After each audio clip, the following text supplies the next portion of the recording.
सेवा मंडल के सम्मानित विद्वान साथियों को जय श्री राम। आज का एक छोटा सा शीर्षक है, पाप का बाप कौन। पाप का बाप कौन। एक ब्राह्मण का लड़का काशी से विद्या पढ़ के आया, तो उसके पिताजी मिल जाते हैं उसको, तो कहते हैं भाई क्या पढ़ के आया है। उन्होंने मैं सारे वेद शास्त्र पढ़ के आया हूँ। तो उन्होंने बताओ पाप का बाप कौन है। उन्होंने ये तो मेरे को नहीं पता, ये तो मेरे को नहीं पता। उन्होंने जाओ पहले इस बात का पता करके आओ। तो वो अपने वैसे जैसा आया था वैसे ही चल देता है, भूखा प्यासा हो जाता है। रास्ते में नगर से बाहर जब वो जाता है तो एक वेश्या का घर होता है, गाय बंधी है, तुलसी लगी है, लिपा हुआ है उसने। तो जाके पानी मांगता है।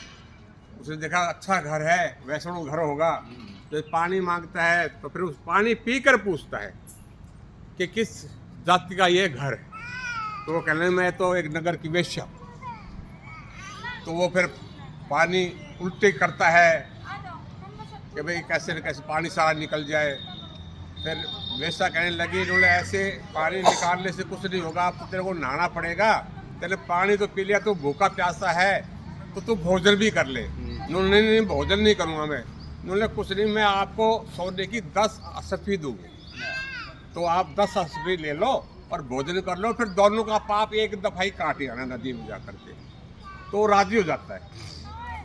तो फिर वो कहते शर्त एक है कि मैं गंगा जल के पानी से स्वयं बनाऊंगा, भोजन में स्वयं बनाऊंगा।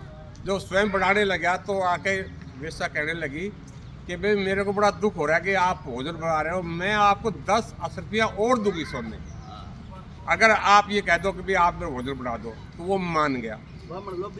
हाँ, वो मान गया इस बात को। फिर जैसे भोजन तैयार हो गया, तो भोजन जैसे खाने लगा, तो फिर वो वैसा फिर आई, कहने लगी कि मेरे हाथ से आप खाना खा लो, तो मैं आपको 10 अशफियाँ और दूंगी सोने की। तो ब्राह्मण लड़के ने सोचा कि ये तो सबसे बढ़िया है, 10 वो होगी, 10 वो होगी, ये 10 30 हो गई, 30 हो गई। तो जैसे वो कहता हाँ मेरे को खिला दो, वो खाना गिलास तोड़ के उसको खिलाने लगती है ना, गिलास तो खिलाया नहीं, उसने एक थप्पड़ मारा मुंह के ऊपर। उन्होंने क्यों मारा, उन्होंने क्यों मारा, उन्होंने जो लोभ है ये है पाप का बाप। आप तो एक भी नहीं कर रहे थे, अब आपके मन में इतना लोभ आ गया कि अब खाना भी आप खिला दो। इसलिए पाप का जो बाप होता है वो लोभ होता है।